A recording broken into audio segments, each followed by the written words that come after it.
Most of us are taught just one script when it comes to money. Go to school, get a great job, and work really, really hard. But what if there's a totally different script? A script that the wealthy have been using for generations to build real, lasting financial freedom. Today, we're going to dive into the core ideas of Rich Dad, Poor Dad and explore these two very, very different paths. So let's kick things off with a big question, the rat race. It's not just about being busy. It's a very specific cycle. You know the drill. You wake up, you go to work, you pay the bills. Then maybe you get a raise, so you upgrade your car or you buy a bigger house. And what happens? Your bills go right up with it. This whole pattern is fueled by two incredibly powerful emotions, the fear of not having enough money and the desire for more stuff. You end up working harder and harder, but you never really seem to get ahead. So the author, Robert Kiyosaki, he actually had two dads with completely opposite philosophies on money. His real father, who he calls Poor Dad, was highly educated, and he believed in that traditional path, get a secure job, get that steady paycheck. But his friend's father, his rich dad, was a school dropout who ended up becoming a millionaire. He taught that the goal isn't to work for money, but to understand money so you can make it work for you. I mean, their advice could not have been more different. All right, so let's really dig into these two mindsets, because this is really a clash of worldviews that can completely shape your financial destiny. Okay, this right here. This is probably the most important idea in the whole book. The poor and the middle class, we trade our time for money. If we stop working, the income stops. Simple as that. The rich, on the other hand, focus on building or buying systems, what we call assets, that generate income for them whether they're actively working or not. It's a total flip of the traditional approach. So, how in the world do you make money work for you? Well, according to Rich Dad, it all starts with understanding one very simple, non-negotiable rule. And there it is. This is the bedrock, the foundation for escaping the rat race. Now, I know it sounds almost too simple, right? But failing to truly grasp this one distinction is exactly why so many people struggle with money their entire lives. So, what's an asset? Super simple. It is anything that puts money in your pocket. Think of a rental property that pays you every single month, or stocks that pay out dividends. Its only job is to create cash flow for you. That's it. And then you have a liability, which is, you guessed it, the exact opposite. It's anything that takes money out of your pocket. And this right here is where things get tricky for a lot of people. The middle class often spends their lives buying liabilities that they've been told are assets. Okay, so this leads us to probably the most controversial idea in the whole book. From Rich Dad's very strict point of view, the house you live in is not an asset, it's a liability. Why? Well, think about it.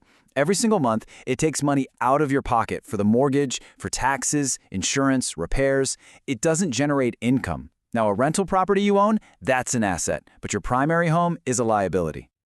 Okay, but here's the thing. Just knowing the definitions, that's not enough. The real fundamental shift from just earning a living to actually building wealth, well, that happens between your years.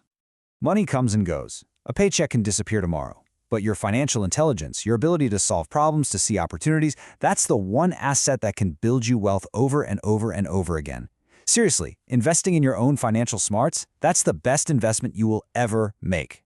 And check out how powerful a simple change in your words can be. Poor Dad would always say, "I can't afford it." And that's a dead end. It just shuts your brain down. Rich Dad, on the other hand, forced himself to ask, "How can I afford it?" That's a question. That question kicks your brain into gear, forces you to look for solutions and to get creative. It's such a small linguistic tweak that makes a world of difference. Look, nobody likes losing money. We're all afraid of it. Poor Dad's advice was to just play it safe, avoid risk at all costs. But Rich Dad taught something different. You have to learn to manage risk. He saw failure completely differently, not as something to run from, but as a critical part of the learning process. For winners, failure isn't the end, it's a lesson, and inspires them to get smarter and to try again. All right, so we've talked a lot about the mindset. Now let's get practical. How do you turn this philosophy into an actual, concrete plan of action? How do you do this? And the strategy is actually pretty simple. First, keep your day job. You need that cash flow to live on and to have money to invest. But, and this is the big one, you need to start minding your own business. Your job pays the bills, but your own business is what will make you wealthy. And finally, when you're looking at jobs, choose them based on what you'll learn. Skills like sales, marketing, management, not just on the salary. Man, this is such a huge, huge distinction to make. Ray Kroc, the founder of McDonald's, he once told a group of students that his business wasn't hamburgers, his business was real estate, the valuable land under all those restaurants. See the difference? Your profession is what you do from 9 to 5. Your business, that's your asset column that you're building on the side. So what kind of stuff should you be putting in that asset column? Well, the list includes things like stocks, bonds, income-generating real estate, and businesses that you own but don't have to physically run yourself. What do all these have in common? They all generate income without you having to be actively involved.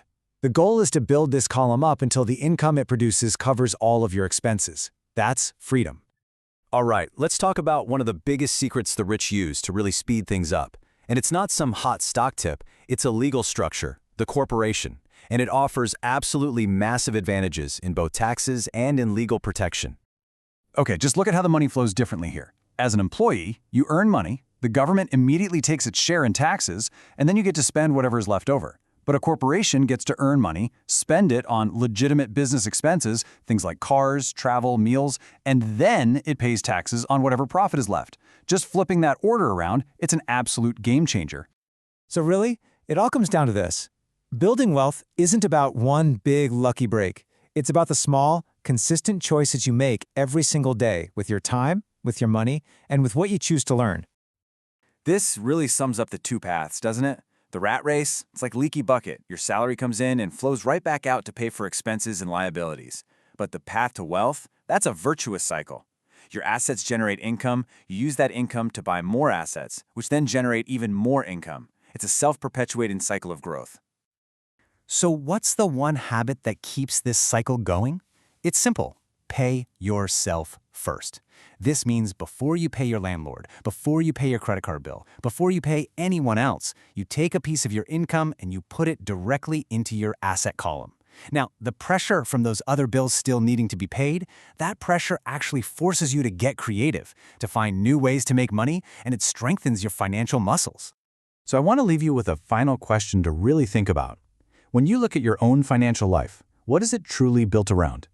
Is your primary focus on climbing the ladder to get the next raise? Or is it on using that salary, whatever it is, as a tool to build an asset column that will one day set you free? The choice and the path you take really does start today.